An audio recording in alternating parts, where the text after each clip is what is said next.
Hey, hi, hello. Welcome back to my channel, or welcome if you're new here. I'm so glad to have you. Today we are going to be talking about some tips for alternate forms of no-buys other than a full year of a no-buy, or is it a strict full year no-buy like I'm doing. So ever since I posted my video about my plans for a no-buy year in 2023, I've gotten a lot of comments saying things like, I could never commit for that long, or, it just doesn't work for my lifestyle or my, the way that I do my makeup or whatever. And I'm by no means an expert, but I do have some ideas, and I've watched enough videos to kind of have some thoughts formulated about different ways to do it, to kind of change your mindset around consumption of makeup and use of makeup that aren't as extreme as a full no buy for a full year. So I'm going to do my makeup, slap some makeup on my face, and kind of just talk through some of those things. If you enjoy this video at any point, give it a thumbs up. And if you enjoy me, or you like this kind of content or anything, make sure to hit that subscribe button so that you never miss an upload. So let's get into it. So I have already, and I'm looking in the mirror. The mirror is like right behind the camera. So I've already done my skincare, put some sunscreen on my face. I'm trying to decide what I'm going to use. I have this Morphe 2, it's the Hint Skin Tint. And I have the shade Hint of Marshmallow. And I like this product. I bought it at the beginning of this year. I think it was the beginning of this year. It was either the beginning of this year or the beginning of last year. It's all running together. And it is definitely just a very sheer coverage product. Obviously, you could see I hadn't used very much of it. And it is starting to separate a little bit more than it used to. It always had a certain level of separation, which is why it says to shake gently before use. But it's starting to separate a little bit more than usual. So I kind of want to use it up. Yeah, I think I'm going to use that because I don't want it to go bad. I actually really like the formula. And I feel like, this is obviously not a new product, but it's new to me. It's just not new to the market. So we're going to use that. Now, so like I said, I'm not an expert in no-buys. I just know what works for me. And so that's what I kind of based my rules around. And I will post my no-buy rules in the comments below. I'm going to go back and post them in my other video too, but I'll link all of that. But I just, I've thought through a lot of ways to do it and just kind of landed on the one that works best for me. So I guess the first thing you could adjust instead of doing a full year is you could just do a month at a time. You could take it a month at a time, see how it goes. I do see a lot of content creators right now on Instagram, on YouTube doing like no buy January. I know Shauna Raipari, I think that's how you say her last name. She's doing a no buy this month. A week at a time may not be enough, honestly. I don't feel like that's going to have enough of an impact on your habits as it could if you went just a little bit longer. So I wouldn't suggest anything less than a month if you're going to try this, but you could always just start it at a month and then like extend it if it works well, or if you need to change things, you can always do it at that point. So yeah, the first tip would be just shortening the time frame. It doesn't need to be a year. A year works for me because I feel like I need the year. I need the year to achieve that behavior modification that I'm looking for, and looking for the rewiring of my brain and reshaping of my thought processes around buying makeup and using makeup and consumption in general. So if you watch my video, you know that it's not just makeup that's included in my no buy. It's basically everything. It's books, it's skincare, it's housewares, it's all those things. So yeah, I really needed that extra time. I feel like I know, yourself, you know what's going to work for you. You know what your current consumption is and where you would be happy with your consumption. So I think that's one that's so personal. So next I'm going to go in with the JOA Perfect Complexion Eye Serum Concealer. This is one of the products that I bought at the very end of the year. I will also link that video if anybody's curious to see it. I've only used it one time, so I'm not exactly sure how I feel about it, but so far I like it. Honestly, it's very comparable, in my opinion, to the Makeup Revolution Eye Brightening Concealer. I think they both achieve a very similar effect, very similar price point. So if you have one, you don't necessarily need the other. So another tip for creating a successful no-buy for yourself would be limiting the number of categories.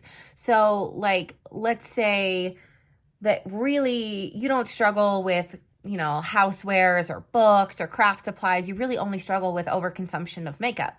You could just do a no-buy for makeup. It doesn't have to be like mine where I'm, you know, seeking that overall behavior modification. So I've rolled in a whole bunch of different categories.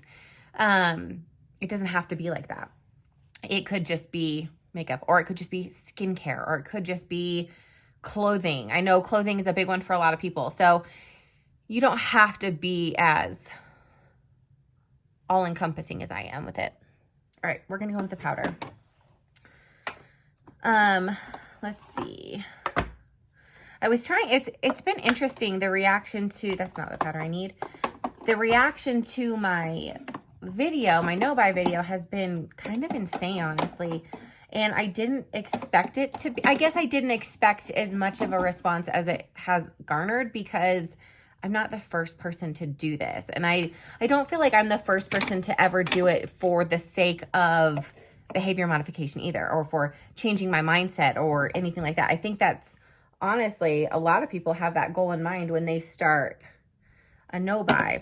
It seems like people are really resonating with it, which I think is awesome, honestly, because I think more people could use that little bit of extra thought behind why we buy things and when we buy things and how, and you know, what things we're buying. So it's been really encouraging to see the response.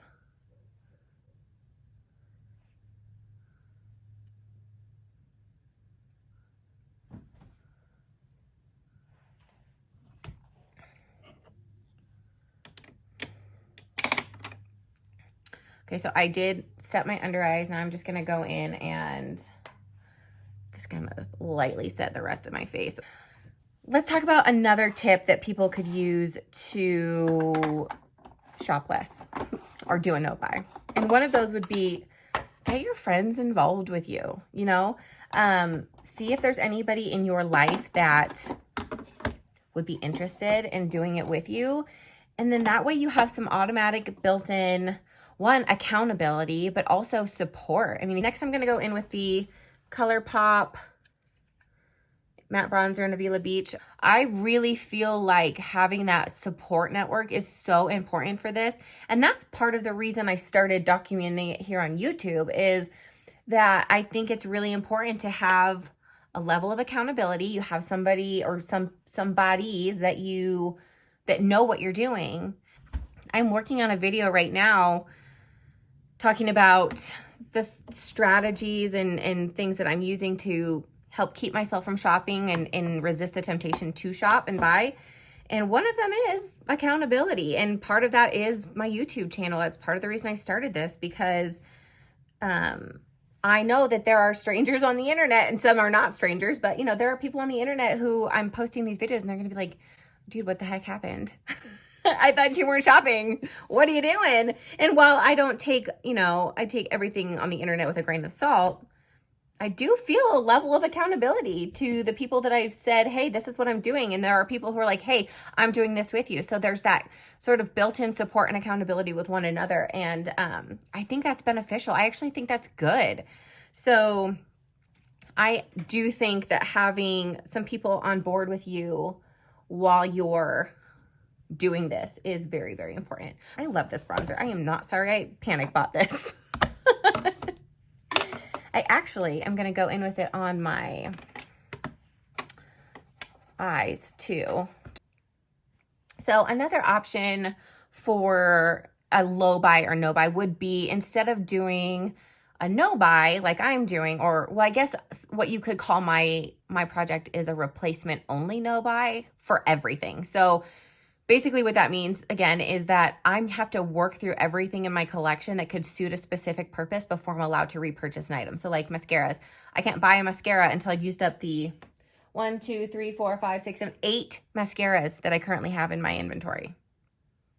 I'm probably not going to be buying mascara this year. Blush. Can't buy blush until I work through the 1, 2, 3, 4, 5, 6 blushes, including creams that I have in my inventory. So it's one of those things where, you know, it technically is, for me, in practicality and in practice, it's going to be a no-buy because the likelihood of me repurchasing any makeup items this year is very small. Now, things like my body care products, which are included, I may or may not get through all of my lotions and body care products this year and towards the end of the year purchase a new one.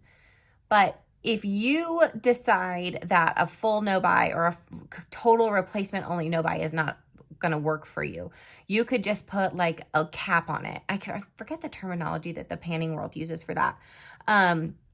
But essentially what you do is you say, okay, or like let's say you cap it at 3. So you can buy, or 4, you can buy one of a specific type of makeup per quarter. So let's say you have a gazillion foundations, which I also have a gazillion, but that's neither here nor there. Let's say you have so many foundations and you want to make sure that you're not bringing in any more. So you could say, or not bringing in too many more. So let's say I'm going to limit myself to 1 foundation per quarter, or 1 blush per quarter, or 1 highlight per quarter, or whatever makeup product you are trying to kind of wrangle in and get control of. You could also do like a beauty bank. So a beauty bank is where essentially as you use up products, that gives you points or money in your bank to be able to purchase a new item. You can structure it in a way that works for you, but it's very personal. You can personalize it very easily. And I see a lot of panners do this and it looks very interesting. So next I'm going in with the Essence Pure Nude. Oh my gosh, you guys, I got dog hair in my nose. Hold on. And this is just kind of this is not a very precise, like calculated makeup look. This is just sort of, I'm just slapping some stuff on my face today, to be honest with you. So I'm going to do my brows off camera only because it's stressful enough to do my brows when nobody's watching, let alone friends on the internet. So I will be right back and I will have my brows done. So give me just a second. Okay, so that is my brows done. I went in with the ABH. This is the Dip Brow Pomade in caramel, whatever. So this is a product, honestly, I bought this because I used to use a different kind of dip brow a long time ago, and I love the color. Hello, Murph. Hi, bud. Can you lay down? I guess he's just going to hang out while I do my makeup. So I used a different kind of pomade on my brows before. I love this product so much. I will say it's a little difficult to use on my brows when my hair is a lighter shade. So like in the summer, I go a little bit more like the coppery, lighter shades, more of like a level 7. Right now I'm sitting at about a level 6, I want to say. So it works for me better in the winter. I've discovered I'm going to use, look at, literally, I have used this so much, I feel like, and I barely made a dent. You can, I mean, there's just tiny little brush strokes in it. So I'm going to have this forever, but I love it. So it's okay. Hopefully it lasts me a long time. So anyways, that's how I did my brows. So we talked about, let's recap. What have we talked about? We talked about doing a shorter length of time. We talked about doing fewer categories of products.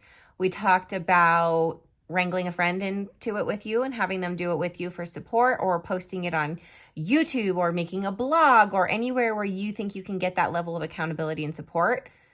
Bring people into your project with you. Have that, tell people what you're doing.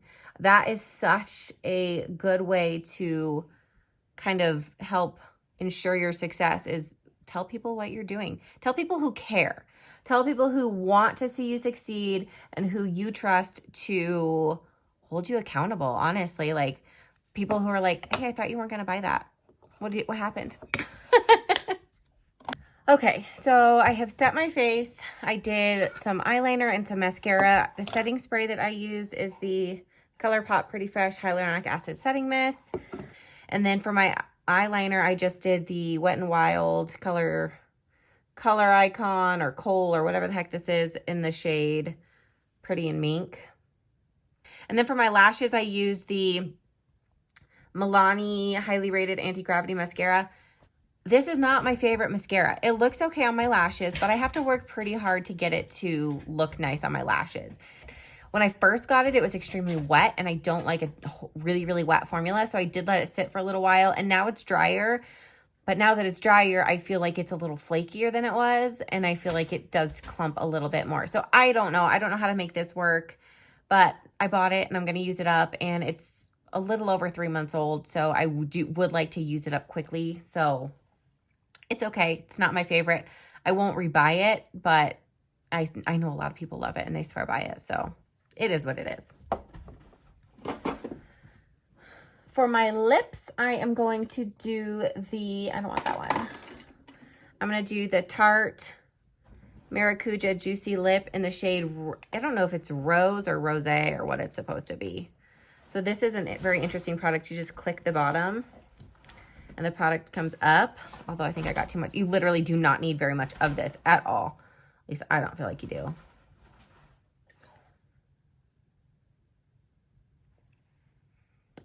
And to me, this is like a, I don't know. It's not, definitely not a lipstick.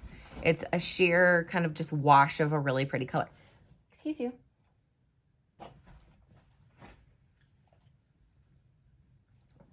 But I love the way it feels on my lips. It just feels nice and hydrating. So highly recommend this. I'm not the first person to recommend it. It's been around forever. Everybody loves it. So they love it for a reason. Okay, guys, so that is my face done, and those are all the tips I have for making your no-buy work for you and your situation and your preferences and your goals.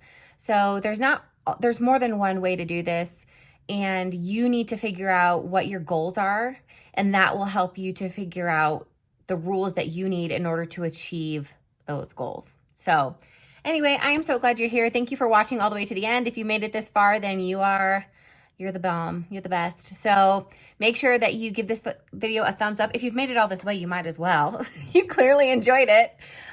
And make sure you subscribe so you can follow along with my no-buy journey. I'm going to be posting very regularly about it. I will be posting monthly updates about, you know, my progress and kind of where my mindset has been, things I've been doing to help me be successful. I'm also going to be doing monthly videos of things I have purchased every month, because I will be buying things. There will be things that I'll run out of. So I do want to make sure I'm doing videos just kind of filling people in on what I did actually buy. And I'll still be doing my empties videos, all that stuff. So make sure you stick around. I'm happy to have you here, and I will see you guys in my next one. Bye.